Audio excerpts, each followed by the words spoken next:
muito boa noite a todos e a todas. Eu quero, num primeiro momento, agradecer a presença aqui de todos os colegas, advogados, advogadas, dos coordenadores, vice-coordenadores de comissão. Vejo aqui o doutor Henrique Tremura, doutor Fabrício Castelã, doutor José Rosseto, doutor Eliel Vieira, outros aqui que estão com a câmera fechada, não é verdade? Também quero agradecer muito aí a ajuda, a colaboração do Luque, e quero, num primeiro momento, parabenizar o Dr. José Antônio Ercolim pela organização do evento, pela realização desse bate-papo, dessa conferência hoje, e mais ainda o Dr. Alexandre Rolo, esse advogado paulistano de destaque, nosso coordenador da Comissão de Cultura e Eventos da OAB da nossa seccional de São Paulo, a quem nos honra muito e nos dá o privilégio da sua companhia hoje.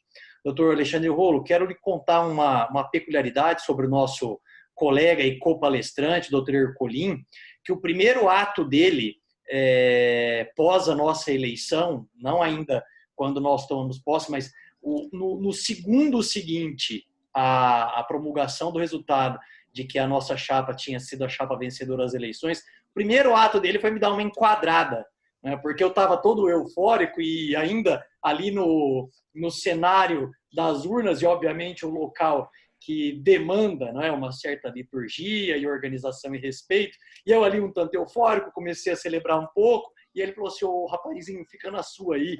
Ele me deu uma enquadrada corretamente, diga-se de passagem, corretamente, o que mostra, não é, o respeito e a devoção do doutor Ercolim pelas questões de fato de direito eleitoral. Portanto, acho que certamente ele tem toda a legitimidade, acima de tudo, para falar sobre esse tema, assim como, obviamente, o colega Rolo, que nos honra de verdade com a presença aqui hoje. E para que, então, eu não fique tomando o espaço das estrelas da noite, doutor Ercolim, doutor Rolo, devolvo a palavra ao doutor Ercolim, creio que vai fazer mais alguma consideração antes da gente iniciar o evento. Primeiro eu quero me defender. Eu era da comissão organizadora da eleição da OAB local. Eu tinha que evitar essas manifestações mais calorosas do meu grande amigo e professor, doutor Henrique. Que é isso, doutor? Por isso que eu disse que a enquadrada foi legítima. Puxa vida, eu fiquei até encabulado. E que é isso? Bom, passado esse momento vergonha, que pelo jeito eu tô roxo, eu não tô vermelho. Vamos lá. Antes de começar, quero mostrar aqui para vocês, a todos que nos acompanham, o meu livrinho de cabeceira, que bem me acompanha e tem trazido Opa! Meu livrinho aqui, uma obra em homenagem ao nosso querido Alberto Rolo, pai do Dr. Alexandre, que foi uma das primeiras pessoas a me fazer gostar tanto de direito eleitoral. Tive a oportunidade de acompanhá-lo na tribuna do Tribunal Regional Eleitoral em São Paulo por algumas ocasiões e desculpa a expressão, mas o homem era show, o homem dava um show trabalhando, era fantástico. E nada melhor do que ter, e graças a Deus tenho a honra de ser amigo do Dr. Alexandre, e hoje poder estudar por um livro aqui escrito por ele, pelos seus irmãos e demais colaboradores, e que serviu de mola mestra para tudo que a gente vai discutir aqui hoje. Alexandre, mas vamos lá, vamos tratar desses assuntos espinhosos dessa eleição que tem tudo de diferente dos demais, das anteriores, né? E temos aí essa emenda constitucional 107, que trouxe o adiamento da eleição devido à pandemia e tudo que ela vem de arrasto aí com ela, né? Sim. É isso? Já posso falar? Vamos lá. O que você tem? O que você traz para nós aí? Bom, primeiro eu queria saudar a todos, na pessoa do nosso vice-presidente, querido amigo e competente advogado, doutor Henri Atique. Queria, em nome do doutor Henri, parabenizar toda a diretoria da 22ª Subseção de São José do Rio Preto, o presidente Marcelo, a doutora Ellen, a doutora Priscila, o doutor André, nosso tesoureiro, dizer que vocês estão de parabéns pelo trabalho que tem desenvolvido à frente dessa subseção que está se destacando em todo o estado de São Paulo, mercê do trabalho e da dedicação de vocês, que são brilhantes gestores de ordem. Muito obrigado por estar presente aqui nos prestigiando. Quero fazer também um cumprimento especial ao querido amigo José Antônio Herculin, esse palmeirense, lutador de judô, não sei se vocês sabem, mas ele é um judoca, amigo de vários anos, e sempre que eu estou aí em Rio Preto, eu procuro conversar com ele, estar junto com ele. O carro dele é meio sujo, viu, Henry? Ele vai me buscar no... Ele vai me buscar no aeroporto e o carro sujo, cheio de coisa dentro, de criança, kimono suado dentro do carro. Mas, tirando esse pormenor, é uma pessoa fantástica. Eu gosto muito do Herculin. Nunca brigo com ele, porque ele é grande e judoca, então, realmente, é bom tê-lo sempre ao nosso lado do que tê-lo contra a gente. Então, fica aqui um abraço também ao Herculin e quero saudar todos os demais colegas que nos assistem na pessoa do Dr. Henrique Tremura. Recebam todos um forte abraço. E eu homenageei o Henrique Tremura porque eu sou parcial mesmo. Ele mostrou o livro que ele comprou, está lá, livro de cabeceira, então ele merece essa saudação especial. Afinal de contas, ele comprou meu livro. Mas, enfim, recebam todos um forte abraço. E já para começar falando alguma coisa da emenda constitucional 107, Herculin, e até peço que você me ajude, porque se a gente for falar e se eu for esmiuçar aqui a emenda constitucional 107, acho que essa não é o objetivo hoje, seria uma live só para falar da emenda constitucional 107. Pelo menos uma hora demoraria para a gente falar da emenda constitucional 107. Então, eu vou destacar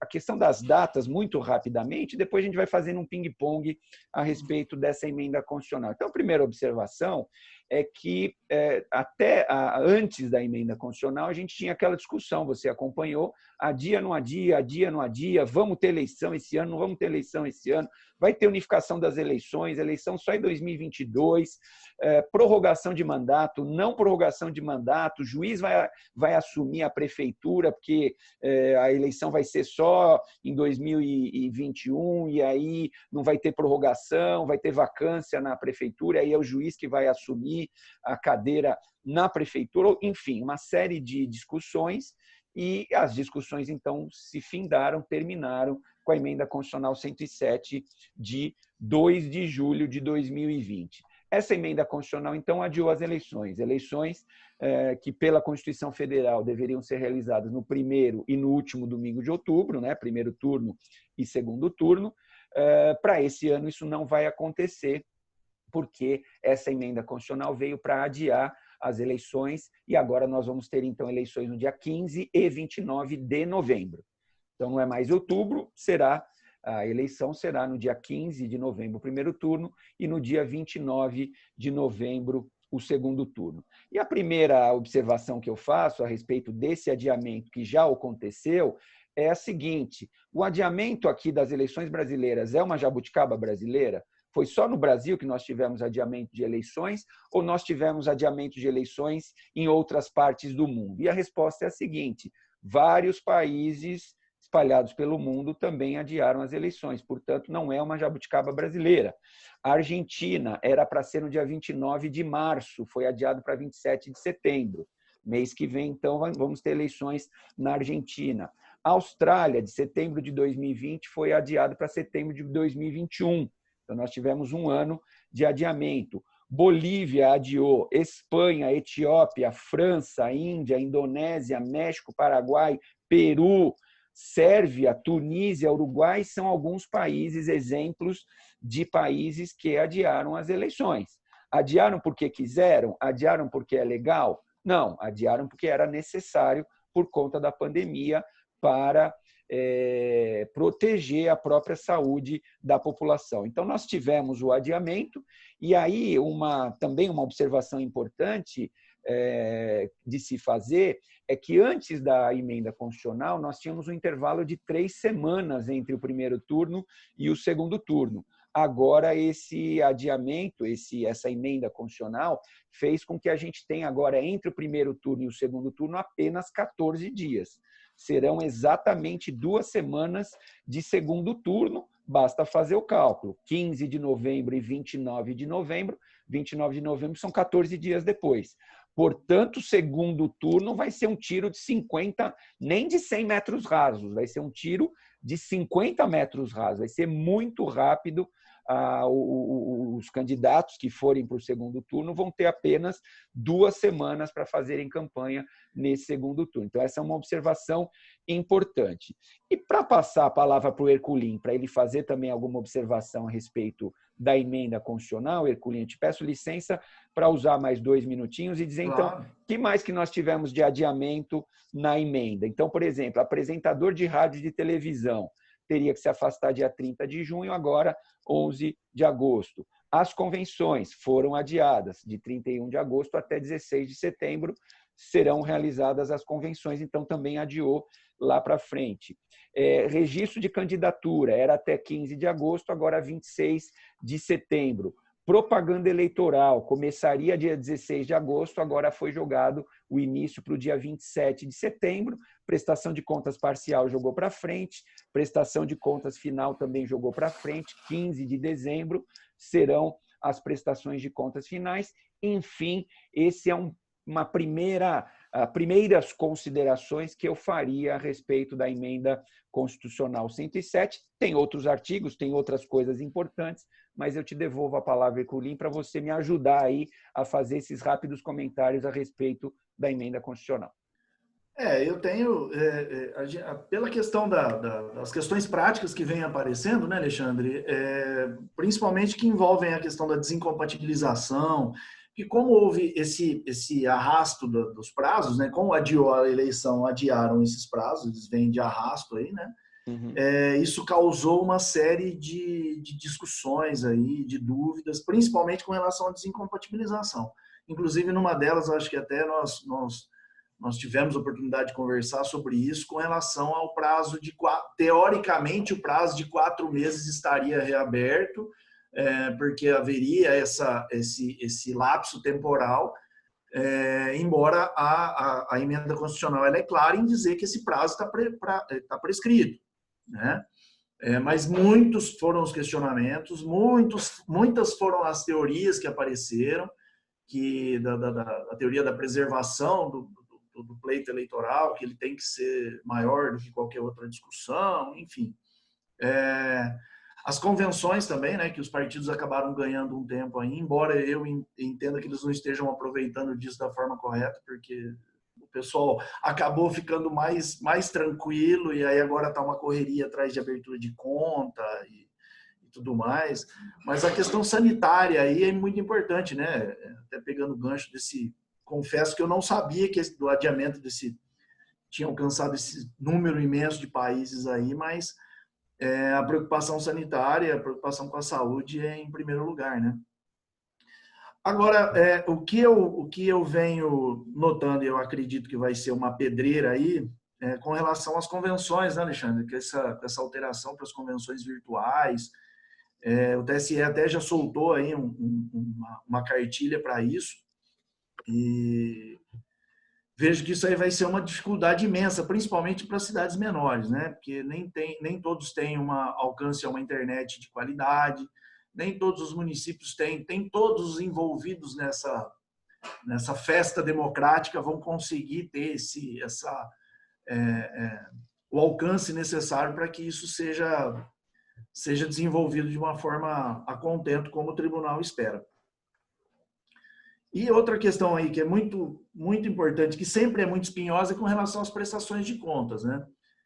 Eu não sei se esse prazo mais curto, se isso se conseguir ter toda a transparência que o tribunal tanto almeja e tanto briga por ela, né? Isso aí vai ser um desafio e tanto. Veja, Herculin, é uma eleição diferente do que as eleições normais, as eleições ordinárias. Realmente, a gente vai ter algumas diferenças por conta da pandemia. A pandemia veio e nos obrigou a nos adaptarmos da melhor forma possível. Eu costumo dizer que eu ainda prefiro uma eleição que demande alguma adaptação do que a não eleição. Ah, sim, sem Porque tinha dúvida. muita gente dizendo e defendendo a bandeira da não eleição e fazer unificação em 2022. Então, entre não fazer eleição em 2020 e fazer uma eleição com algumas adaptações, eu ainda prefiro fazer a eleição com algumas adaptações. Questão da convenção, só lembrar, isso que é bom que fique claro para todo mundo que nos assiste, que a emenda constitucional, estou até com ela aqui na mão, e ela diz o seguinte: os partidos políticos ficarão autorizados a realizar por meio virtual convenção partidária. Em nenhum momento está escrito na emenda constitucional que os partidos políticos obrigatoriamente realizarão de forma obrigatória convenção por meio virtual. Isso não está escrito na Constituição Federal, nessa emenda constitucional. O que está escrito é uma autorização, o que significa o seguinte: municípios menores podem ter dificuldade? Podem, mas os municípios menores, Herculin, você sabe, por atuar também na Justiça Eleitoral, o número de convencionais é um número reduzido. Nós estamos falando aí de convenção para 50 pessoas, 100 pessoas estourando. E para 100 pessoas dá para fazer convenção da forma tradicional, com presença das pessoas, garantindo o distanciamento entre as pessoas. É só pegar um lugar grande, arejado, um ginásio, alguma coisa assim, um clube, um salão de um clube e que seja grande, e eu consigo realizar a minha convenção ainda pela forma antiga, pela forma presencial. Então, essa é uma observação importante, não há obrigatoriedade. Quero também, Herculin, já que você mencionou a questão da desincompatibilização, e eu acho que não dá para a gente ficar entrando muito no detalhe, enfim, também, senão a gente perde muito tempo só com esse assunto, mas eu não vejo, a minha perplexidade, digamos assim, é a seguinte: eu não vejo diferença entre o prazo de 6 meses vencido e o prazo de 4 meses. Qual que é a diferença? Por que a polêmica é só no prazo de 4 meses? O prazo de 6 meses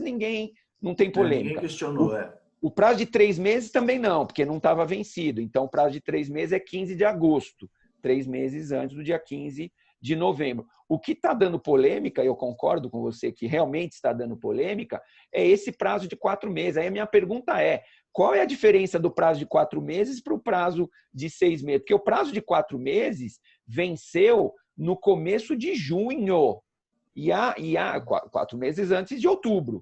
Outubro, primeiro domingo de outubro, primeiro domingo de junho, são 4 meses antes da eleição. E a emenda constitucional é do dia 2 de julho. E, portanto, a emenda fala que os prazos vencidos serão considerados preclusos. Qual que é a diferença do prazo de 6 meses vencido e o de 4 meses não está vendo? Eu não consigo entender. E tem gente respeitada aí que defende essa tese de 4 meses não estaria vencido. Eu não consigo entender qual é o argumento. Por que para 6 meses é considerado vencido e para 4 meses não é considerado vencido? Então, a minha opinião, acho que você já sabe, é que esses dois prazos estão vencidos. O único prazo não vencido e que, portanto, vai jogar para 15 de agosto é o prazo de 3 meses. Portanto, os funcionários públicos sem poder de mando terão o prazo até o dia 15 de agosto para se afastarem dos mandatos, dos seus cargos, para poderem disputar as eleições. Não, eu concordo plenamente com você. A leitura da emenda ela é muito clara. O texto da emenda nesse ponto ele é claríssimo, não há nenhum tipo de dúvida. Só que aí o direito de esperneio Sim. Né? Claro. Os esperneantes aí vem muito forte. Mas é isso. Eu acredito assim, com relação às convenções, eu concordo, eu entendo também, compartilho disso que não é obrigatoriedade, porém, pelo que a gente tem visto, as convenções virtuais elas vão ser a preferência. Vai ficar o plano B para o presencial, até por conta de questões locais, né? Cada município está aí com as suas mazelas, aí, com seus dados, com seus picos diferentes, né? Então a gente vai ter que... Então, me permitam uma parte. Então, Mas não, ok. Então, tem todos. o partido que optar, estamos falando aqui de uma opção. O partido que optar pela convenção virtual vai ter que se aparelhar em termos logísticos. Vai ter que ter uma internet, vai ter que ter tudo certinho. Então, não venha reclamar. É isso que eu quero dizer. Porque não é obrigatório, é uma opção. Optou pelo meio virtual? Beleza, você pode optar. Mas então vai ter que ter internet, vai ter que ter tudo certinho, porque se der zebra, pode dar problema. E aí a Justiça Eleitoral vai dizer o seguinte, olha, você tinha a opção de fazer virtual.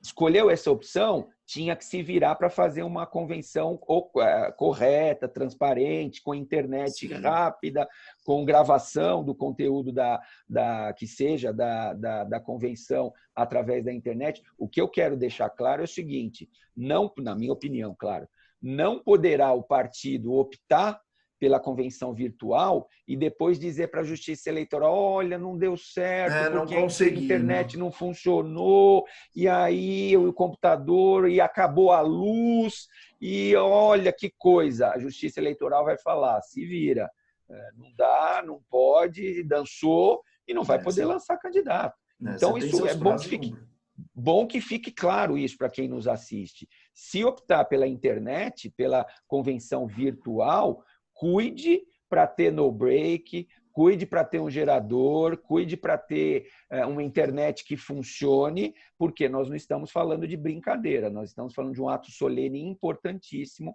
que é a convenção partidária para a escolha de candidatos e para a decisão sobre eventual coligação, que, como nós sabemos, coligação apenas majoritária, nós não teremos esse ano coligações proporcionais. Vai ser outro ponto que eu quero tirar de você informações aqui. Com relação à prestação de contas, o fato de ter jogado o prazo de julgamento para o ano que vem, para depois das diplomações, também tem sido outro ponto espinhoso, né?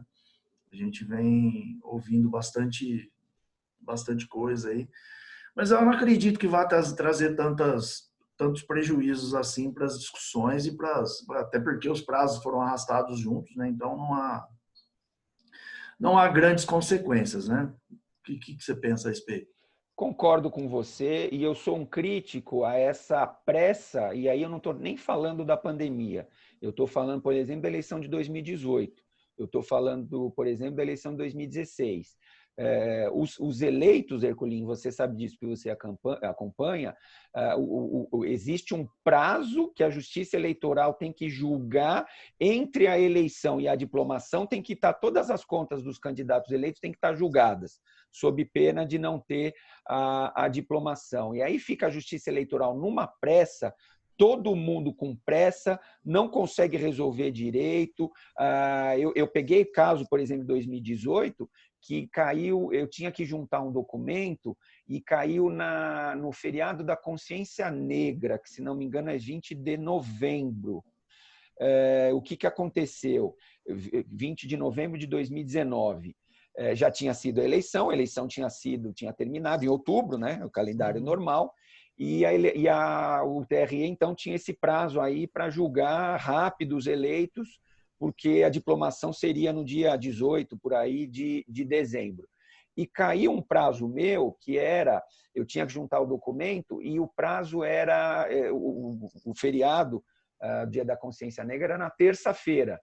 E na segunda-feira houve uma emenda. E aí eu tinha que juntar o documento, e para juntar aquele documento eu tinha que ter acesso à empresa, e a empresa simplesmente não funcionou no feriado. Mas aí veio o relator e falou assim, mas a Justiça Eleitoral funcionou sábado, domingo e feriado. É verdade, a Justiça Eleitoral funcionou sábado, só que o documento que eu precisava não estava na Justiça Eleitoral. Não. O documento que eu precisava estava na empresa, e a empresa estava fechada porque ela emendou o feriado. Como é que eu faço? Aí era o relator na época era o Dr. Marcelo Coutinho Gordo, que agora saiu já do TRE porque ele virou desembargador e perdeu a cadeira de juiz lá no TRE.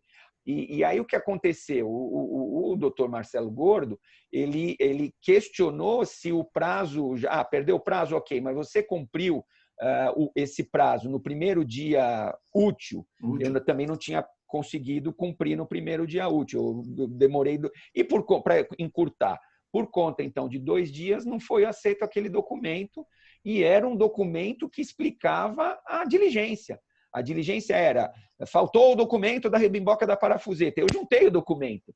Então, o documento explicava exatamente aquilo que o órgão técnico queria. E aí eles foram pela questão da formalidade. Olha, o prazo era no feriado e você demorou 2 dias depois do feriado, e desconsideraram simplesmente aquele documento. Tudo isso para dizer o seguinte: para mim, não precisaria ter, eu critico, a minha crítica é essa, não precisaria ter tanta pressa assim para julgar as contas, nem dos eleitos, nem dos não eleitos.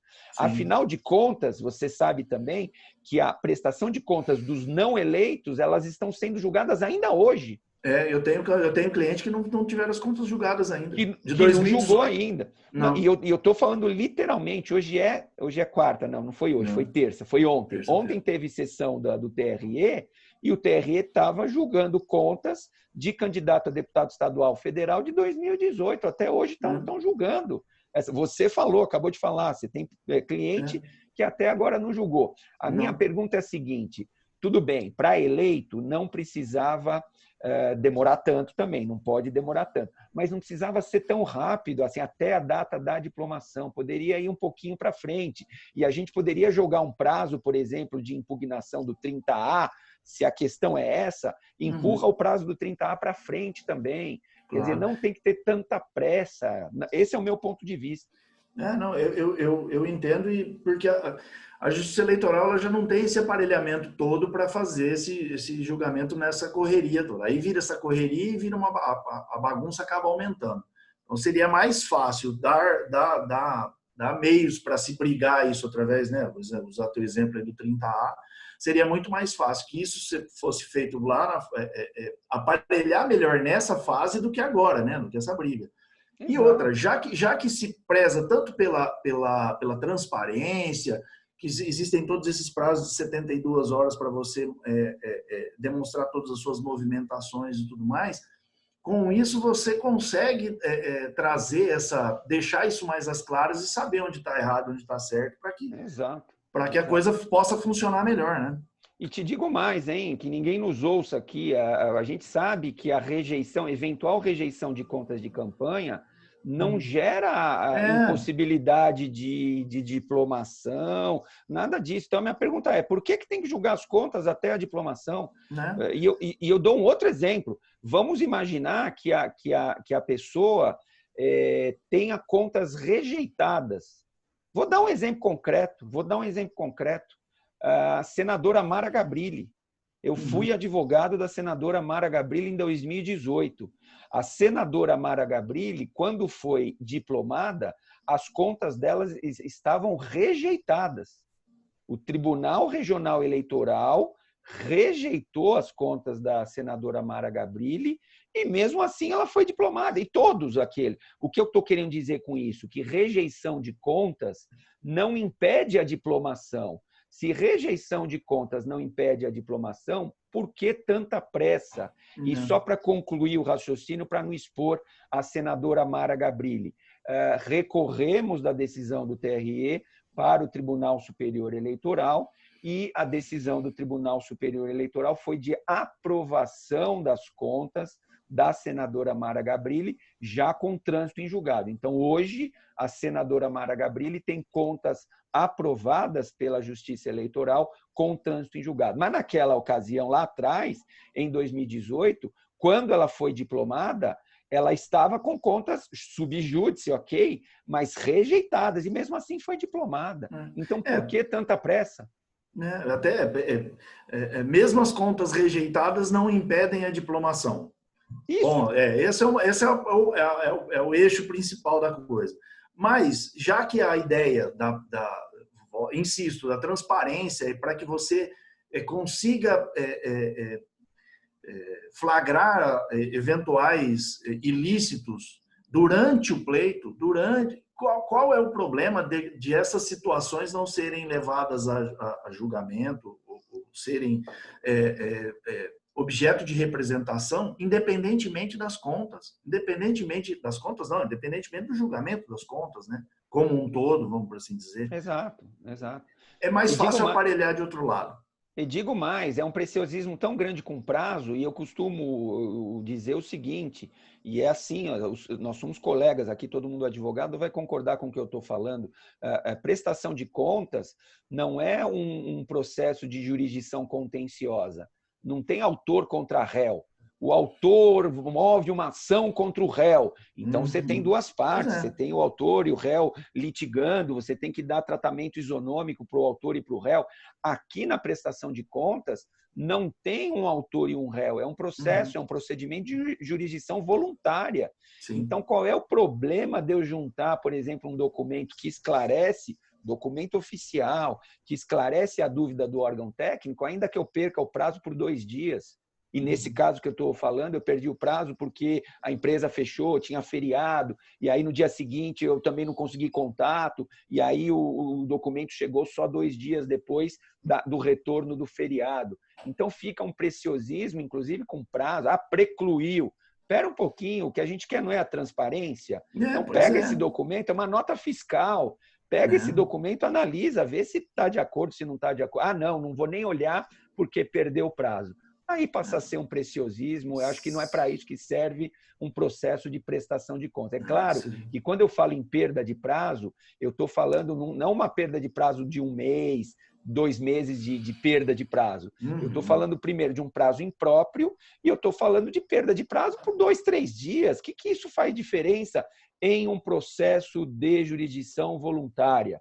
Volto a dizer, o Alexandre, ele é advogado, ele está dizendo que advogado não tem que cumprir prazo. Não é isso que eu estou falando. Eu sou advogado há 26 anos e eu sei que prazo é importante. Mas o que eu estou dizendo aqui é que num processo de jurisdição voluntária, onde não tem ação autor e réu, esse prazo passa a ser, no meu ponto de vista, um prazo impróprio.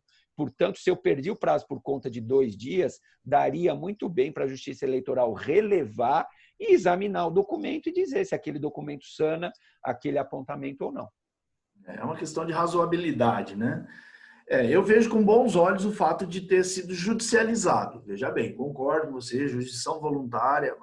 Ficou mais fácil para nós, advogados, na hora de você acompanhar isso aí e solucionar os problemas. Mas que, de fato, não há essa pompa toda, eu não posso discordar.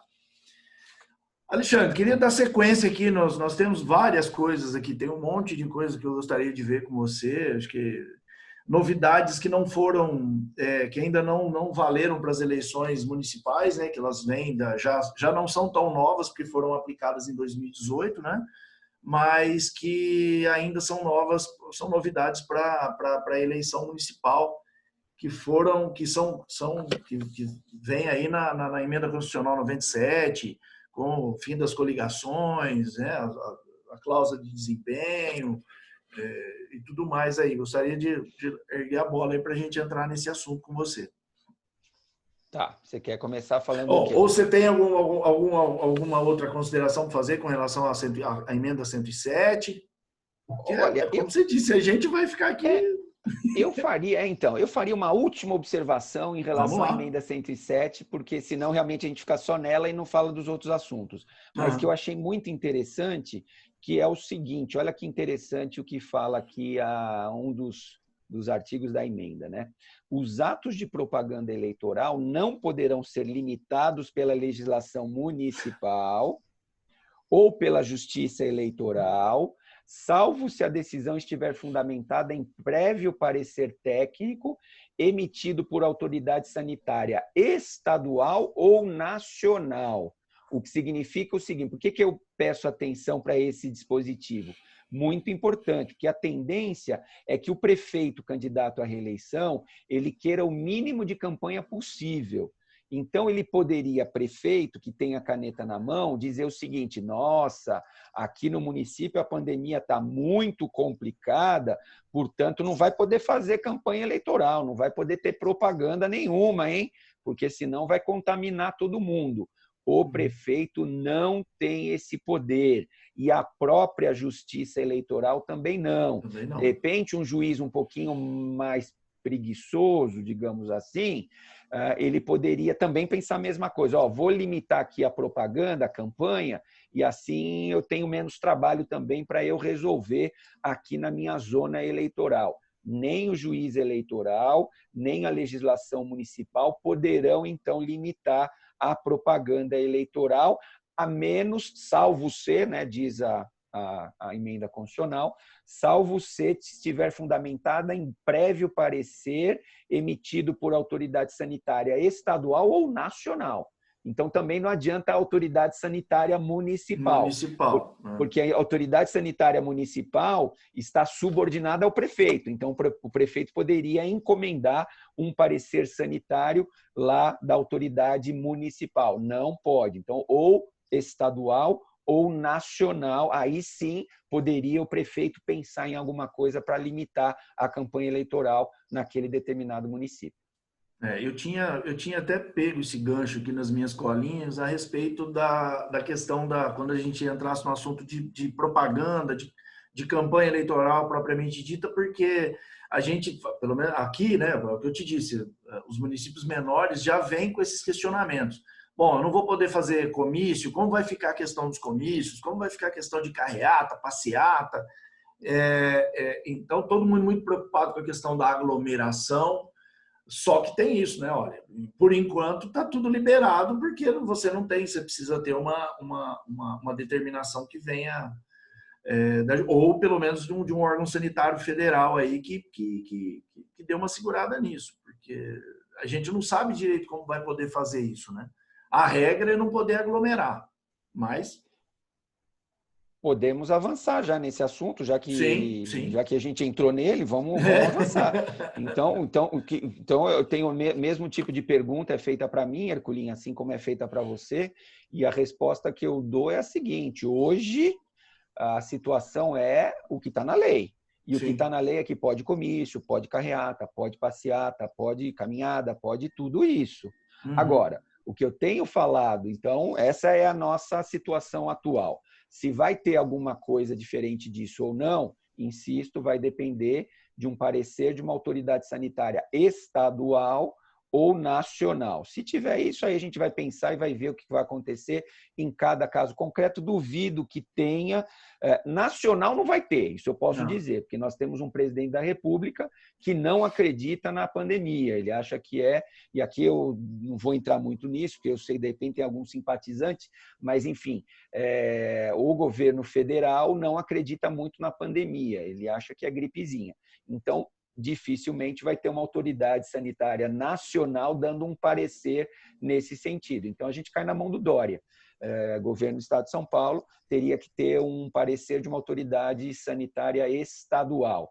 Eu acho que não vai acontecer. Então, pode comício? Pode comício. Pode tudo. Agora, o que eu tenho dito é que, para os meus clientes, é que dificilmente o eleitor vai gostar da campanha corpo a corpo. Então, a minha cidade é uma cidade de 5 mil habitantes, 3.500 eleitores, o eleitor gosta que vá na casa, de porta em porta, senta, toma um café. Isso acontecia antes da pandemia, agora não vai acontecer. Então, o eleitor vai ter medo do candidato. O candidato vai querer chegar para dar um abraço, o eleitor vai sair correndo. O candidato vai chegar e vai estender a mão, o eleitor vai ficar com medo de estender a mão. Então, o que eu tenho falado? Lição que todos nós aprendemos em 2018. E nós aprendemos em 2018 que é possível ganhar uma eleição, inclusive para presidente da República, se valendo da internet. Nós tivemos um presidente que foi, o atual presidente, que foi vítima de uma tentativa de homicídio, todo mundo conhece a história, foi operado, ficou em casa, se recuperando, etc., tal, fazendo campanha na internet. E nós tínhamos um outro candidato, vou dar nome aos bois, o Geraldo Alckmin, que tinha 5 minutos de televisão, muito mais tempo do que o Bolsonaro, e não foi capaz de ganhar, não foi o tempo de rádio e de televisão que fez com que ele ganhasse. Então, o que eu tenho dito a respeito disso, Herculin, para os meus clientes, é que usem, não abusem, porque abusar não pode abusar, porque senão pode dar um abuso dos meios de comunicação social. Mas usem muito a internet porque é a grande sacada, digamos assim, de 2018, e por que não dizer em 2020, com pandemia, é internet na veia. Internet, internet, internet, internet, internet. Vai ter que usar muito a internet. Comício não tem sentido. Eu vou fazer comício em praça pública. Quantas pessoas eu vou reunir no meu comício? 30 pessoas? Depende se está chovendo, se não está chovendo, se está frio, se não está frio. Faço um videozinho de 30 segundos, coloco na minha rede social, faço o impulsionamento desse videozinho, eu vou atingir muito mais do que 50 pessoas. Então, gente, tem que pensar fora da casinha. E para isso tem aí os marqueteiros e tudo mais que vão ensinar o candidato a sair da campanha analógica e ir para a campanha virtual digital. A palavra da moda agora é a questão do bom senso, né? Olha, vamos ter bom senso na hora de fazer isso. As pessoas, quando eu sou questionado a respeito disso, é exatamente isso. Tá liberado? Tá, mas até onde isso vai ser proveitoso? Quem vai? Aí entra até nisso que você disse mesmo, da questão de você traz mais a antipatia do que a simpatia quando você força uma situação dessa. Né? Você pode causar isso. Discutimos muito isso, eu e o Tremor, outro dia, sobre a importância da internet. Como que vai ter que... mas a minha cidade não tem, o acesso não é tão grande. E hoje em dia não tem onde a internet não chega, né? Ainda mais no nosso... Hoje em dia está tudo aqui, meu amigo. Todo mundo tem celular, todo mundo fica o dia inteiro no celular, todo mundo acessando o celular. Então, a campanha está aqui, ó. Né? Isso aqui é a campanha. Não adianta falar que não tem internet. Está tudo aqui. 4G, está tudo no celular. Sim, sim. E trabalhar essa questão desses impulsionamentos, né, com o devido bom senso, mais uma vez, e trabalhar. As campanhas vão ter que ser feitas em cima disso, né? Não teremos outros meios para isso. Aí, quando entramos na questão da propaganda via internet, nós caímos no problema da fake news, né? Sobre os riscos disso, e ainda bem que agora já tem, mais ou menos, foi criado um mecanismo de criminalização para isso, mas esse vai ser o grande desafio, né? Grande desafio. Costumo dizer que fake news nada mais é do que mentira, e a mentira sempre existiu, então nós não estamos falando de novidade nenhuma, né? No campo do direito eleitoral, a mentira sempre existiu, ela era analógica.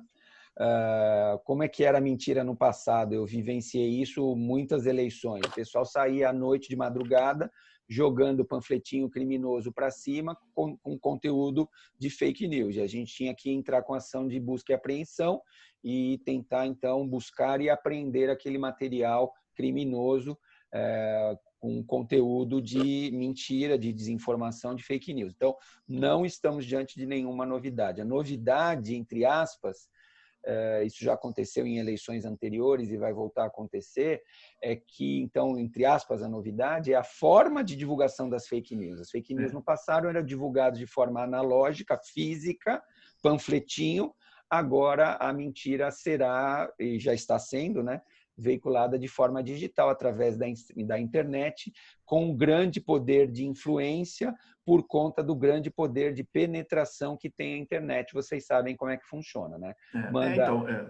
Manda mensagem para 50, os 50 mandam para mais 50, mais 50, em 10 minutos já atingiu 1 milhão de pessoas. Então, essa que é a grande novidade. Mas a mensagem que eu deixo, Herculin, para te devolver a palavra, é que o TSE, você sabe disso, firmou convênios com as grandes empresas de tecnologia, firmou convênio com a OAB também, com várias entidades, mas eu quero chamar a atenção para as grandes empresas de tecnologia, Facebook, WhatsApp, Instagram, Google, todas essas empresas firmaram convênio com a Justiça Eleitoral, e agora a Justiça Eleitoral tem essas grandes empresas de tecnologia como aliadas.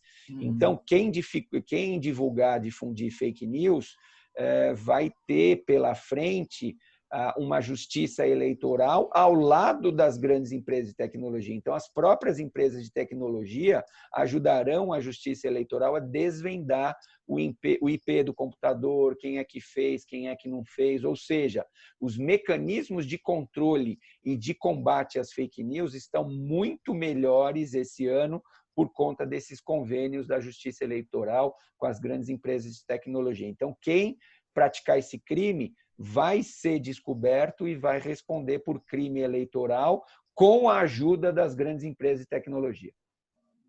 Porque eu chamei de desafio exatamente por isso, porque a desinformação ela sempre existiu, de fato. Eu posso citar nome, que é o nosso atual prefeito, acho que até o filho dele está aqui, o Edinho, que é advogado, é colega nosso, e na véspera do primeiro mandato dele aqui, ou na primeira reeleição dele, e soltaram na véspera da eleição, na noite anterior, um jornal dizendo que ele atravessava um problema de saúde grave, que ele não teria condições de cumprir o mandato e tudo mais. A grande preocupação agora é exatamente na rapidez do acesso a essa desinformação, né? Esse é o grande medo, porque essa informação ela é divulgada, ela é disseminada muito rápido, né? Em contrapartida, a campanha, nesses termos, traz a vantagem do seguinte, mal e porcamente falando, todos os lugares agora, mesmo aqueles que não são alcançados pela propaganda de rádio e televisão, elas podem se valer desses meios, né? O direito de resposta,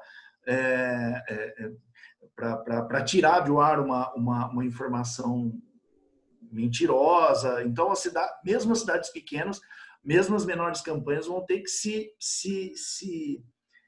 preparar para ter esse tipo de mecanismo, né? Para usar isso como uma ferramenta a seu favor.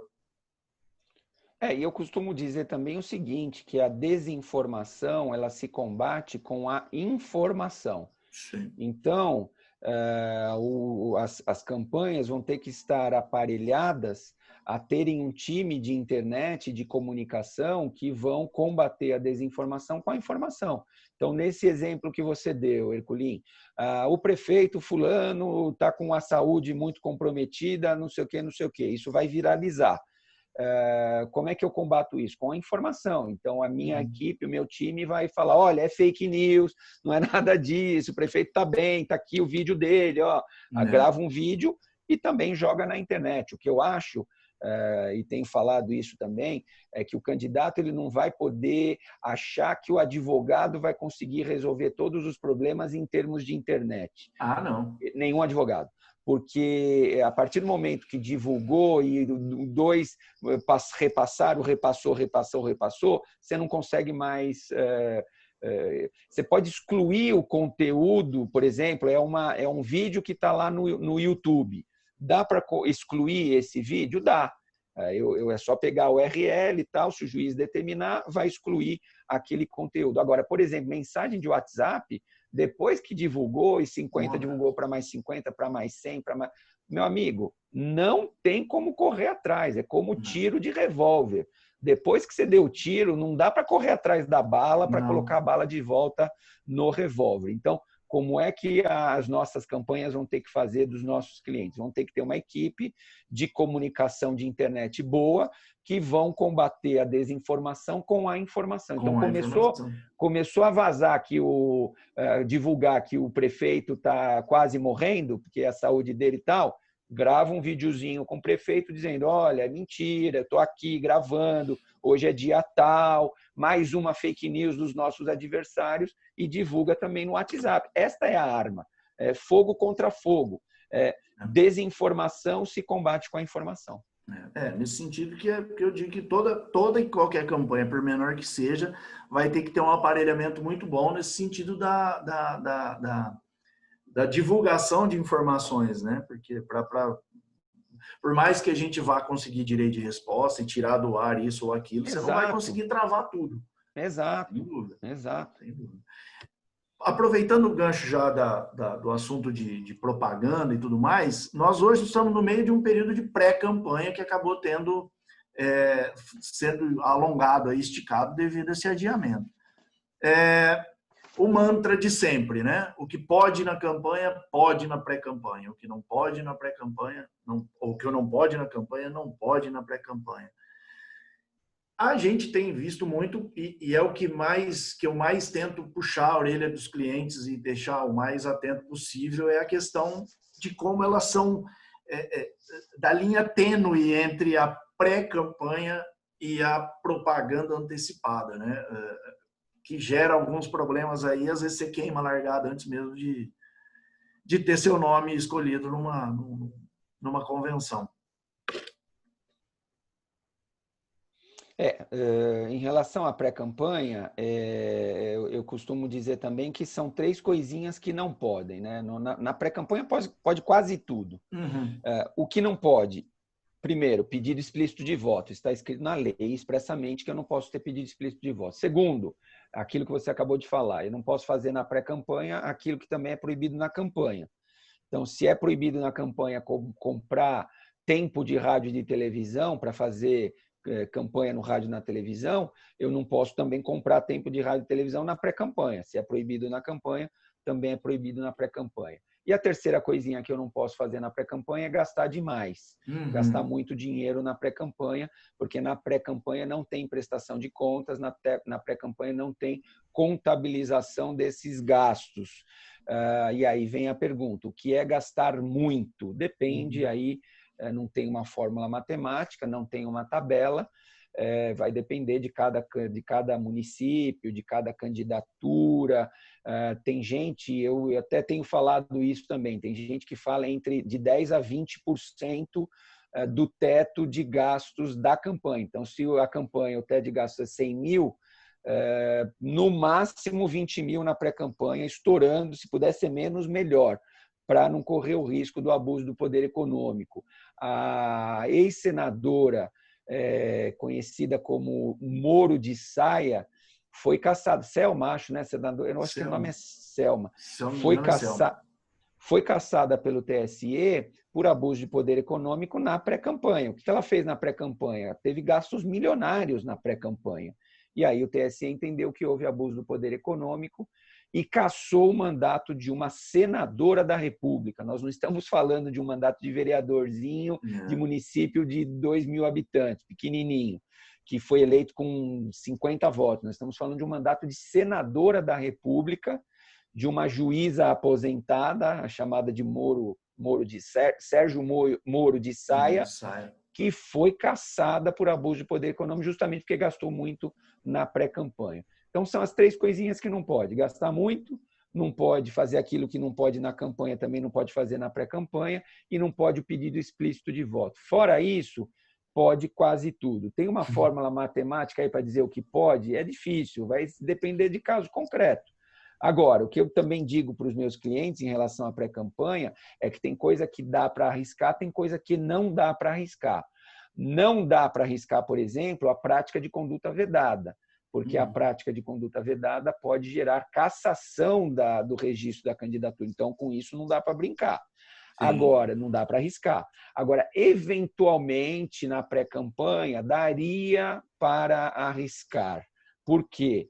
Porque se eu coloco, por exemplo, vou dar um exemplo aqui, um outdoor, sou vereador e coloco um outdoor no meu município prestando contas do meu mandato, corre risco de tomar dependendo do conteúdo do outdoor e tudo mais, corre o risco de tomar uma multa por propaganda antecipada. Mas a multa, nesse caso, é de R$5 mil.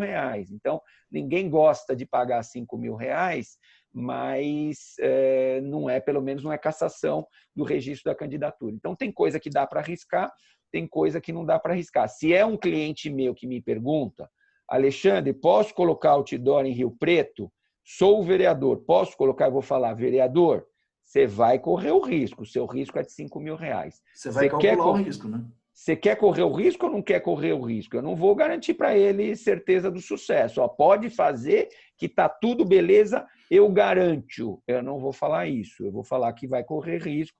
Eu tive um caso em São Bernardo do Campo, que foi julgado recentemente pelo Tribunal Regional Eleitoral, em que o TRE de São Paulo reconheceu o uso de outdoor como propaganda antecipada, e a pessoa que usou o outdoor foi condenada a pagamento dessa multa de R$ 5.000. Os meus questionamentos são mais... Os meus clientes estão mais corajosos, assim. Eu já fui questionado sobre fazer camiseta, mas é individual. Eu tenho um amigo que vai fazer uma camiseta para ele, para a esposa e para as 3 filhas.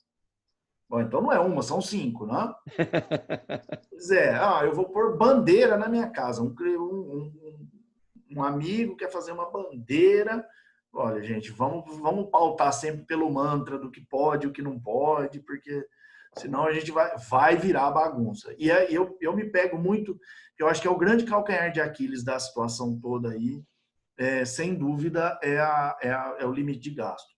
Porque vai ser porque você não tem essa certeza. O que é excesso? O que é um abuso de poder econômico aí? Quanto foi esse abuso? Foi 10%, foi 20%, foi 30%?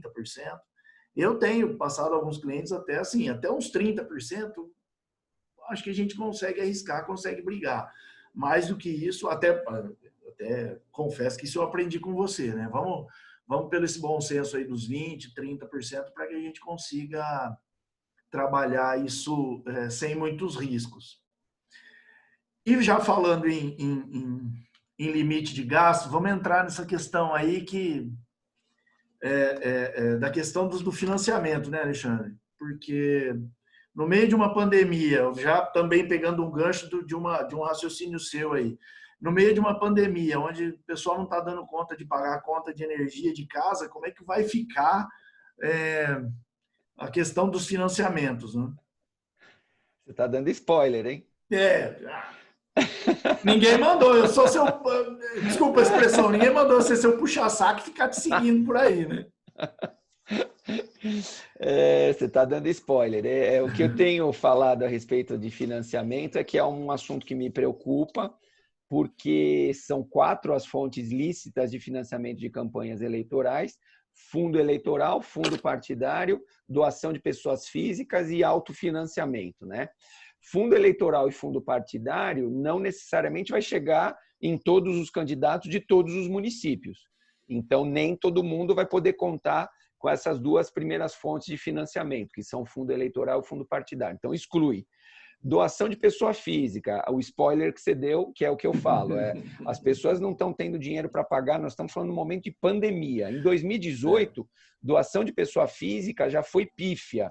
Nós tivemos pouquíssima doação de pessoa física em 2018, que não tinha pandemia. Imagina agora com a pandemia, onde a pessoa não consegue pagar, mal consegue pagar as suas contas ordinárias da sua casa. Será que a pessoa física vai fazer doação para a campanha eleitoral? Eu acho que não. Então, é a terceira fonte de financiamento que cai. Sobra o autofinanciamento. E o autofinanciamento, como a gente sabe, o candidato pode gastar apenas 10% do teto de gastos de recurso próprio. Então, se o teto da minha campanha são R$100.000, eu posso gastar 10%, R$10.000 do meu próprio dinheiro, autofinanciamento. E, portanto, é complicado. Eu quero saber de onde os candidatos vão tirar dinheiro para fazerem as suas campanhas. E por falar em dinheiro, aproveito também esse gancho aí da despesa e tudo mais, que é uma outra coisa que eu tenho dito, Herculin, que uma campanha séria que queira ter minimamente chance de vitória tem que ter no mínimo 3 profissionais: o jurídico, o advogado, tem que ter o contador e tem que ter o especialista em internet. Então, eu pergunto o seguinte: como é que o candidato, dentro desse quadro de financiamento, como é que o candidato vai arrumar dinheiro para pagar as despesas de campanha, para pagar o advogado? Mas o advogado não está no limite, no teto. Ok, eu sei que não está no teto, mas precisa ter dinheiro para pagar o advogado. Se você não tem fundo eleitoral, ainda que fique numa prestação de contas separada, Você tem que ter dinheiro para pagar o advogado, você tem que ter dinheiro para pagar o contador, você tem que ter dinheiro para pagar o marqueteiro, especialista em internet. Se a pessoa não recebe fundo eleitoral, não recebe fundo partidário, não vai receber doação de pessoa física e só pode gastar 10% com o autofinanciamento, eu quero saber como que o candidato e como que a candidata vão conseguir pagar as contas da campanha. Da onde virar dinheiro não se sabe, né? As doações para partido também elas caem nas mesmas restrições, e mesmo assim a pessoa que quer doar para partido para ficar, porque a gente ouve muito isso, né? Eu vou doar para o partido porque eu não quero aparecer, e aí o partido distribui isso de mesma pessoa física. Ela não vai ter essa possibilidade porque ela vai cair na questão o partido vai ter que declarar de onde vem essas doações, o famoso doador originário. Sim, mas não é só isso, Herculin. A pessoa vai ter dinheiro para fazer essa doação para o partido político? Além de tudo, nós temos isso, né? É isso que eu estou dizendo. Quem que é o louco num momento de pandemia, de desaquecimento da economia, de queda de tudo, da atividade econômica mundial, não é só no Brasil também. Quem é que vai fazer? Eu entendo o que você está falando. Não quero aparecer, vou doar para o partido. Não vai doar para o partido porcaria nenhuma. Ele não tem dinheiro para pagar a escola das crianças. Se ele for pensar em fazer uma doação para a campanha eleitoral, a esposa dele, com razão, vai matar ele. Vai falar, você está louco. Não estamos conseguindo pagar nossas contas. Como é que você vai fazer doação para o seu amigo lá que é candidato a vereador? E com razão, a esposa, nesse momento, ela vem e realmente tem que falar na orelha, porque você não está pagando as próprias contas de casa, como é que você vai fazer doação, ainda que seja para partido? Então, a minha preocupação é essa, falta de dinheiro da pessoa. Mas tem o financiamento coletivo. Olha que bom. Tem o financiamento coletivo. Primeiro, financiamento coletivo foi pífio também em 2018. A gente já teve um primeiro balão de ensaio. Foi pífio. Segundo, meus amigos e minhas amigas, financiamento coletivo nada mais é do que doação de pessoa física. Caímos na mesma história. Quem faz o financiamento coletivo é a pessoa física. É a pessoa física que faz a doação. E a pessoa física está quebrada por conta da pandemia. A pessoa não está conseguindo abrir o restaurante. A pessoa não está conseguindo abrir a lojinha dela. A pessoa, médico, está reclamando que os pacientes sumiram, porque tem medo de ir no consultório e pegar, se infectar. E, portanto, os próprios médicos estão com menos dinheiro no bolso. Estou dando exemplo de algumas pessoas físicas aí. A pessoa física é médica, a pessoa física é dona de restaurante, a pessoa física é dona de uma loja. Ninguém está recebendo dinheiro por conta do desaquecimento da atividade econômica. Como é que essas pessoas vão fazer doação, ainda que para partido? Não. E outra, né? A questão da vaquinha virtual aí, ela te dá muito mais dor de cabeça, pensando em termos de mecanismo, ela te dá uma baita de uma dor de cabeça, ela atrapalha a prestação de contas um monte, porque aparece um monte de CPF que você não sabe de onde vem, que cai no famoso RON, né, o recurso de origem não identificada, e aí você tem que ficar explicando que focinho de porco não é tomada para juiz, aí a prestação de conta vira aí você acaba tendo problema. Então, além do dinheiro ser pouco, o que vem te dá, você fica quebrando cabeça para explicar. Fica caro, fica mais caro. Vem tão pouco e te dá tanta dor de cabeça que fica mais caro. Pois é. Alguns clientes que eu tive acesso aí, porque assim, eu sempre soube que é um mecanismo extremamente caro. É difícil a contratação. Parece que agora foi popularizado, mas mesmo assim é de extrema dificuldade para ser utilizado e não sei, não recomendo, né? Não é. Ô Alexandre, eu quero assim, a gente já vem se adiantando aqui no tempo, já estamos aqui há bastante tempo. Eu acabei de ver que tem uma dúvida, tem um questionamento aqui no nosso chat do Eliel Vieira, questionando o seguinte: na campanha é vedado que se faça o showmício. Na pré-campanha, aniversário da cidade, se um pré-candidato receber em sua live inúmeros músicos e eles tocarem na live, isso pode configurar um showmício, que isso seria motivo de impugnar uma candidatura, isso seria motivo para, na pré-campanha aniversário, tá meio repetido aqui, mas a questão é essa. Se numa pré-campanha você realiza uma live, que você recebe músicos, isso configuraria uma proibição? Eu entendo que sim. Bom, quero ouvir o pai. Depende. Depende. Pronto. A resposta é depende. É a resposta mais confortável. Mas eu acho que depende mesmo. Eu acho que depende do conteúdo dessa live.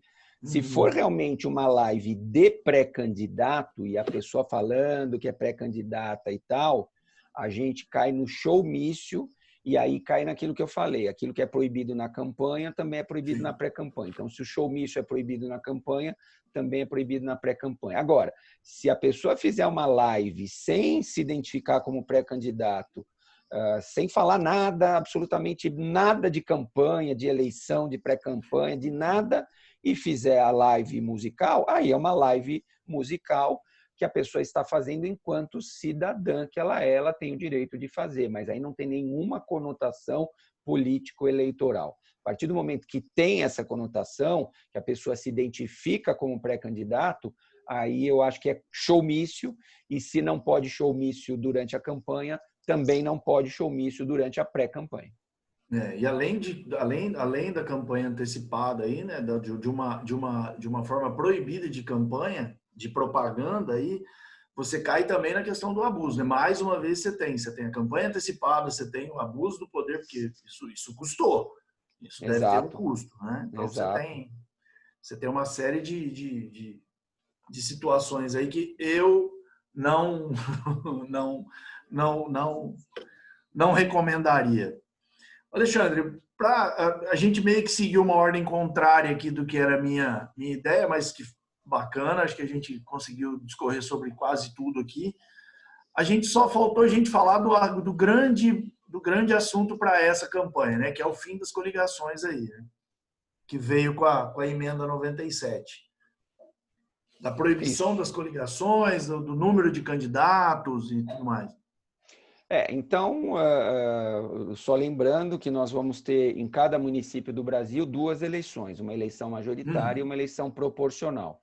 Isso em todos os municípios nós vamos ter 2 eleições. Por que é importante a gente fazer a distinção? Porque quando a gente fala em coligação, ela é permitida nas eleições majoritárias para prefeito e vice, e ela se tornou proibida agora para as eleições proporcionais para vereador e vereadora. Só lembrando que o que é uma coligação? Coligação é a soma de forças entre 2 ou mais partidos para a disputa de uma determinada eleição. Isso é uma coligação. Então, na eleição majoritária, prefeito e vice, eu posso ter o prefeito de um partido e o vice de outro partido? Sim. Os partidos vão se coligar em torno desta chapa majoritária. Eu posso ter outros 10 partidos coligados em torno de uma mesma chapa majoritária? Sim. Então, coligação majoritária continua sendo permitida. A diferença, a novidade, é o fim das coligações proporcionais. Então, para vereador e vereadora, não pode mais, estão proibidas as coligações proporcionais, o que significa que cada partido vai ter que lançar uma chapa que eu chamo de chapa puro sangue, só com filiados daquele próprio partido. Então, o partido A tem que lançar uma chapa de filiados do partido A, o partido B, uma chapa só com filiados do partido B e assim sucessivamente. Isso, para efeito do eleitor, é um avanço, porque o eleitor, no passado, ele votava numa eleição proporcional em um candidato e ajudava a eleger um outro candidato de outro partido integrante da mesma coligação. Isso não acontece mais a partir desse ano, porque isso não vai acontecer. O eleitor pode até votar em um candidato e ajudar a eleger um outro candidato. Isso pode acontecer, mas esse outro candidato será sempre do mesmo partido, justamente por conta do fim das coligações proporcionais. Eu acho muito interessante isso aí, porque por mais que seja meio utópico a questão da ideologia política, né, no Brasil, devido a esse sem número de partidos, mesmo assim você ainda tem aquela coisa de você, por mais que você vote num e eleja outro, mas você está dentro de um único partido, que teoricamente tem a ideologia com a qual você se simpatiza, né? Exato. Tem alguns questionamentos assim, o partido vai poder, mesmo que o partido não faça parte da coligação no majoritário, o partido ele está avulso, ele não entrou na coligação, ele não tem nem o candidato a vice, nem o candidato a prefeito, mas ele tem ali sua chapa de vereadores, ele pode lançar sua chapa independentemente de estar participando de uma coligação majoritária, né? Sim, sim, claro. Ele pode, o partido, ainda que não tenha nenhum candidato a prefeito próprio, ou que não esteja apoiando nenhum candidato a prefeito, ele pode disputar a eleição com uma chapa proporcional sem problema nenhum. Não havia. É o que eu falei. Na verdade, são duas eleições independentes. Então, o partido A tem candidato a prefeito? Não. O partido A apoia algum candidato a prefeito? Não. Mas o partido A pode lançar uma chapa de candidatos proporcionais, de vereadores e vereadoras? Sim, pode. São eleições diferentes. São duas eleições que são realizadas no mesmo dia, mas são eleições diferentes. Até os sistemas são diferentes, é tudo diferente, né? Quando você fala em sistema proporcional, você fala na questão do quociente eleitoral, do quociente partidário. Quando você fala de eleição majoritária, vence o mais votado e é só um que é eleito. Então, é completamente diferente uma eleição da outra, ainda que seja realizada no mesmo dia. Sim, sim. Em que pese a dificuldade de você montar uma chapa puro sangue, né, como você mesmo diz, os partidos ganharam musculatura para disputar as eleições. Eles não precisam, teoricamente, não dependem de uma estrutura maior, de uma coligação ou tudo mais. Ele pode ir ali, da forma como ele conseguir, ele pode lançar sua chapa. E vejam, tem muita gente que reclamou desse fim das coligações. Agora vai ser difícil, o partido vai ter que fazer sozinho o quociente eleitoral. Meus amigos, ok.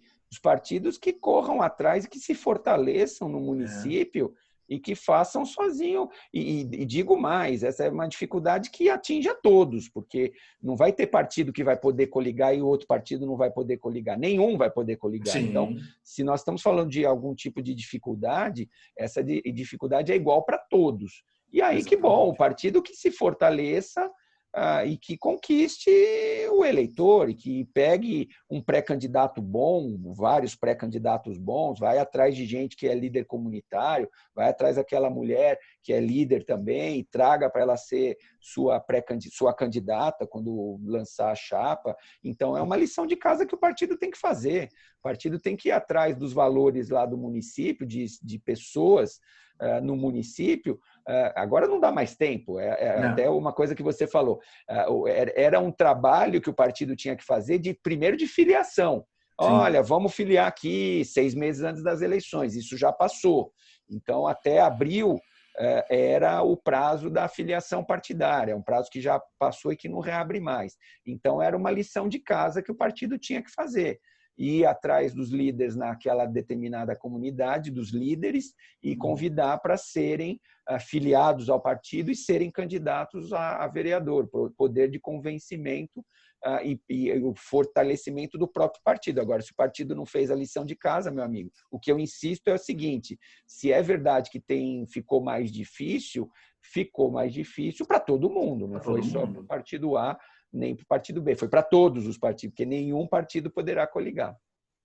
Eu acho interessante o seguinte, aquilo que eu disse, em pese de ter ficado muito mais difícil, ficou para todo mundo, mas acaba dando possibilidade a mais pessoas, né? Porque você tem cada partido, todo partido vai poder formar sua chapa aí. Então você tem mais. Né? Aí você entra nessas outras alterações aí, quer dizer, alterações, com o fim da coligação, quando você cai no 150% do número de candidatos que você pode lançar, você tem os 30% de gênero, você vai dar voz e visibilidade a muito mais candidatos, né? Sem dúvida. Já aproveitando o gancho, vamos entrar nessa questão aí do número de candidatos, da candidatura feminina. O que você traz para a gente? Vamos lá, número de candidatos você já falou também, 150% Sim. do número de vagas em disputa, não tem mais o dobro, né? O dobro era para coligação. Então, Coligação. quando a gente tinha coligação proporcional, a coligação poderia lançar o dobro dos candidatos em relação às vagas em disputa. Então, se são 10 vagas em disputa, a coligação poderia lançar 20 candidatos. Agora não, agora são 150%. Até porque não tem mais coligação. 150%, é uma vez e meia. Se a gente está falando de 10 cadeiras, 15 candidatos. E quando a gente fala em candidatura proporcional, tem lá na lei, você sabe muito bem disso, Herculin, que nenhum partido poderá lançar nem 100% de candidaturas masculinas, nem 100% de candidaturas femininas. Tem que ter o mínimo de 30% e o máximo de 70% de candidaturas de cada gênero. E aí entra, então, a criatividade de alguns presidentes de partidos que se valem de candidaturas femininas laranjas ou candidaturas femininas fictícias. A Justiça Eleitoral está atenta para isso. Vocês tomem cuidado, quem nos assiste, o presidente do partido tem que tomar cuidado, a Justiça Eleitoral está atenta a isso, o Ministério Público Eleitoral está atento a isso, a OAB está atenta a isso, tem um observatório de candidaturas femininas, e quando o presidente do partido se vale desta fraude, e o que nós estamos falando aqui é de fraude, a Justiça Eleitoral julga, reconhece a fraude e caça a chapa completa. Então, não adianta o homem candidato dizer eu sou homem, não é um assunto que não me atinge. Te atinge sim, porque se o presidente do seu partido se valer de candidatura feminina laranja, você vai ser caçado também. Você vai gastar tempo, dinheiro, sola de sapato, saliva, vai se eleger, mas vai ser caçado depois por conta dessa prática fraudulenta. É o que aconteceu em Cafelândia em fevereiro desse ano de 2020. O Tribunal Superior Eleitoral cassou a chapa completa de Cafelândia porque detectou a ocorrência de fraude. Aí vocês vão de me perguntar, mas a fraude se detecta se a mulher fizer poucos votos? Não, não é assim, porque eu posso ter uma mulher candidata ruim de voto. Eu posso ter um homem candidato ruim de voto. Então, não é porque a pessoa teve pouco voto que a Justiça Eleitoral vai presumir a fraude. Mas a fraude é fácil de se comprovar. A Justiça Eleitoral vai verificar se teve movimentação de dinheiro na conta da campanha, vai verificar se foi confeccionado material de campanha, vão ser arroladas testemunhas, as testemunhas vão ser ouvidas. Nesses casos concretos aqui, por exemplo, as testemunhas eram arroladas, Herculin, elas diziam o seguinte, não, realmente essa pessoa aí, essa mulher candidata, ela foi na minha casa, mas ela não pedia voto para ela pedia voto para o marido. Então, o marido e a esposa eram candidatos, o que não acontece, né? Porque você não vai dividir voto. A partir do momento que você tem dois candidatos, um marido e uma esposa, é porque alguma coisa já está errada. E aí a testemunha ia em juízo e falava, olha, realmente ela foi na minha casa pedir voto, mas ela pedia voto para o marido. Ela não pedia voto para ela. O que significa que nós estamos diante de uma candidatura feminina laranja, fictícia, e isso, repito, é facilmente comprovável, principalmente nos municípios pequenos. Quanto menor o município, mais fácil as pessoas saberem quem é realmente candidato de verdade e quem está lá apenas emprestando o nome. As testemunhas vão ser ouvidas, vai ser fácil, o Ministério Público vai chamar no gabinete e a própria mulher vai confessar, porque isso já aconteceu também em caso concreto, lá sentadinho no Ministério Público, senhora, eu quero saber o seguinte, a senhora foi candidata mesmo? Por que não teve voto? Por que não sei o quê? Cadê o dinheiro da campanha? Cadê o material? E aí a mulher pressionada, no bom sentido talvez, mas, sei lá, diante de um promotor ou de uma promotora, acaba dizendo, não, realmente eu não fui candidata, eu só emprestei meu nome, porque o presidente do partido pediu para eu colaborar com o partido, e aí a viola vai para o saco. Então é fácil comprovar a fraude, não estamos falando aqui de presunção, não. A prova é bem tranquila e bem fácil do Ministério Público produzir essa prova. Eu enfrentei uma situação exatamente assim, só que era mãe e filho. Os dois candidatos, e eu participei da visita à sala do Ministério Público. Eu estava lá, no momento deste questionamento, aí, dessa pressão, eu estava lá. Esse caso, inclusive, ainda está pendente de julgamento. Eu senti a pressão, não. Ninguém me contou, não. Mas só voltando um pouquinho para a questão que é uma questão muito importante, interessante, do cálculo, né? Das cadeiras. Sim. E a gente volta à questão do fortalecimento dos partidos. Acaba as coligações, mas eu vejo que acabou ajudando esses partidos o fato de eles poderem voltar no cálculo das sobras, né? Uma mudança muito importante. Voltamos a falar aqui de eleição proporcional, Sim. Voltamos a falar aqui de quociente eleitoral e quociente partidário. Quociente eleitoral, vamos lá para a gente tentar traduzir da forma mais simples possível. Quociente eleitoral é uma votação mínima, é um número de votos mínimo para se eleger pelo menos uma cadeira. Então, funciona da seguinte forma. Vamos imaginar que o quociente eleitoral em um determinado município sejam 5.000 votos. Então, como é que funciona? A cada 5.000 votos, o partido elege uma cadeira. Então, 5.000 votos, elege uma cadeira. Mais 5.000 votos, elege mais uma cadeira. Mais 5.000 votos, elege a terceira cadeira. Quem são os 3 eleitos desse partido? Os 3 candidatos mais votados dentro da lista do partido. Então, mantendo aí o exemplo dos 5.000 votos de quociente eleitoral. Em 2016, o partido que não tivesse atingido o quociente eleitoral, então vamos dar o exemplo, não fez 5.000 votos, bateu na trave, fez 4.900 votos. Em 2016, esse partido não elegia nenhuma cadeira, porque ele já não elegeu num primeiro momento e não vai participar da segunda rodada, da terceira rodada, que eu chamo de repescagem, que é aquela divisão pelo critério da maior média. Então, está fora, não elege ninguém. Para esse ano de 2020, o partido que bater na trave no quociente eleitoral era 5.000, fez 4.900 votos, provavelmente vai fazer a primeira cadeira na recontagem, lá no que eu chamo de repescagem. Então, vai ter uma alteração nas cadeiras. Todos os partidos em 2020 participarão da segunda rodada em diante, da repescagem. Antes, em 2016, só participavam da repescagem aqueles partidos que tivessem atingido o quociente eleitoral. Então, essa é uma mudança significativa que vai impactar e vai fazer diferença na composição das câmaras municipais. Eu achei isso muito bacana, muito interessante, porque, de fato, você vê muito partido que bate na trave aí com um monte de voto e acaba não tendo. Mais uma vez, eu volto a repetir, acho que você vai conseguir dar a representatividade vai ficar mais bem feita. Alexandre, eu acho que era isso. Tem a questão dos órgãos provisórios, eu não sei se você quer fazer alguma menção a isso, essa dificuldade, porque nos municípios menores, eu acho interessante a gente mencionar, porque nos municípios menores os órgãos provisórios são os que imperam, né? Você não tem tanta... as comissões... me fugiu a expressão, os diretórios, né? Não é uma constante.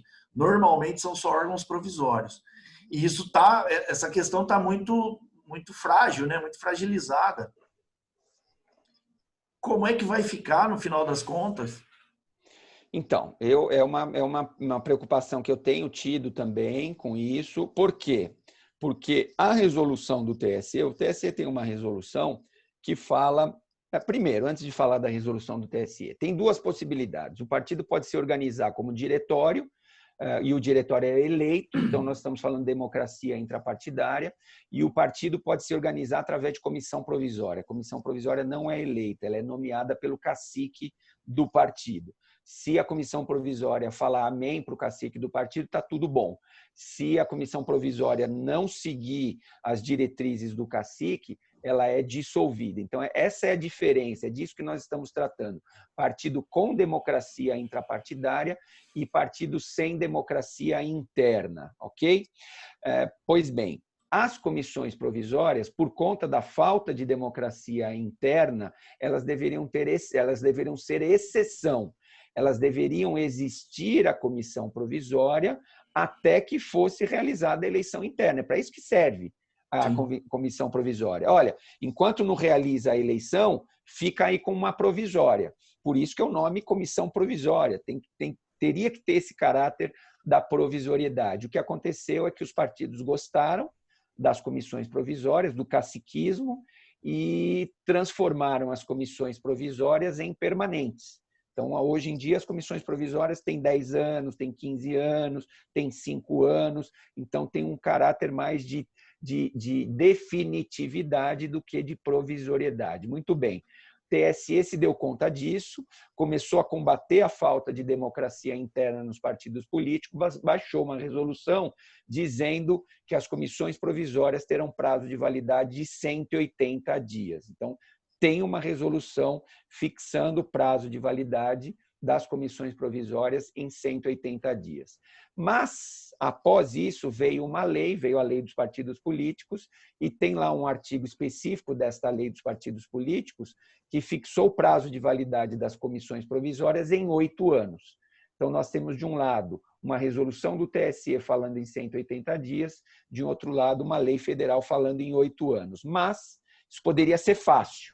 Não é tão fácil assim, porque essa lei ela foi questionada no Supremo Tribunal Federal de inconstitucionalidade. A Procuradoria-Geral da República ajuizou a ADI 6230-6230, questionando a constitucionalidade desse prazo de 8 anos. Para a Procuradoria-Geral da República, esse prazo de 8 anos é inconstitucional.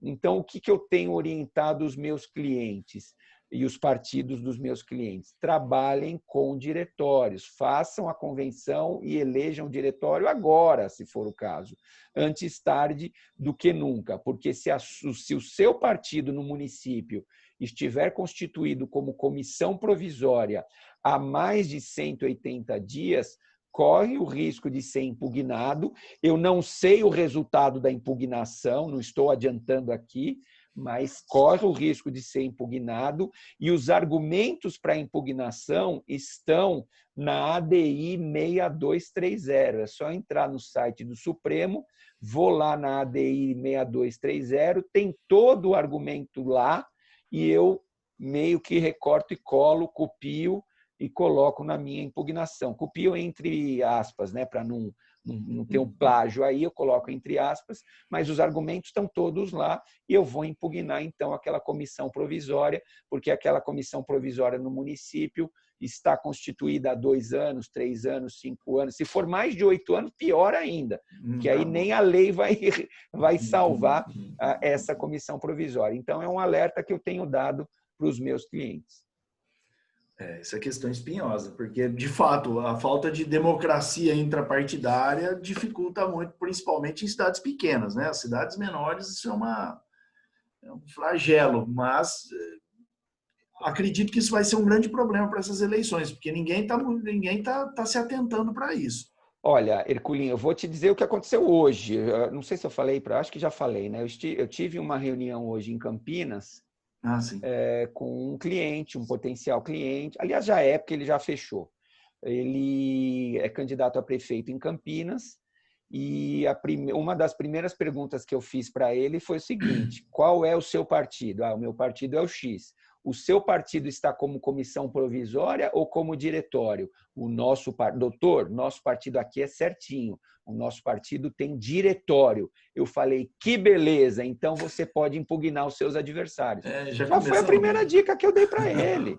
Já foi a primeira dica. Eu falei, quem é o seu principal adversário? Meu principal adversário é o fulano.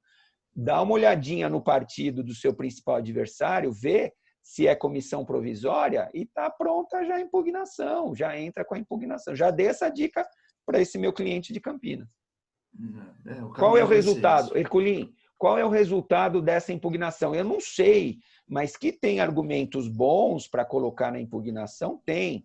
E se eu tiver que fazer impugnação, um dos argumentos que eu vou colocar lá é pedir a declaração incidental de inconstitucionalidade desse artigo X lá da Lei dos Partidos Políticos, que fala em 8 anos. E o juiz de primeira instância pode fazer isso incidentalmente em um processo, não precisa ser uma ADI, é o controle difuso de constitucionalidade, não é o controle concentrado de constitucionalidade. No controle difuso de constitucionalidade, o juiz pode, na primeira instância, reconhecer a inconstitucionalidade daquele artigo da lei dos partidos políticos e aplicar a resolução do Tribunal Superior Eleitoral que fala em 180 dias.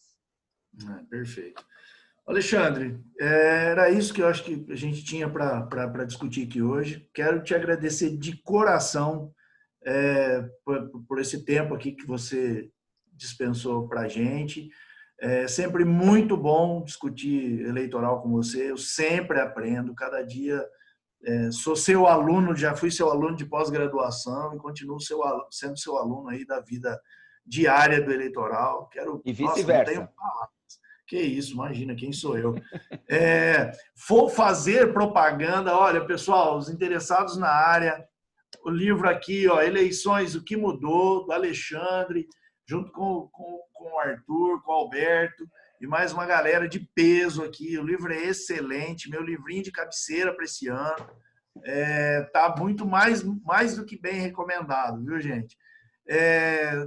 Vice-presidente, doutor Henry, gostaria de fazer uso da palavra.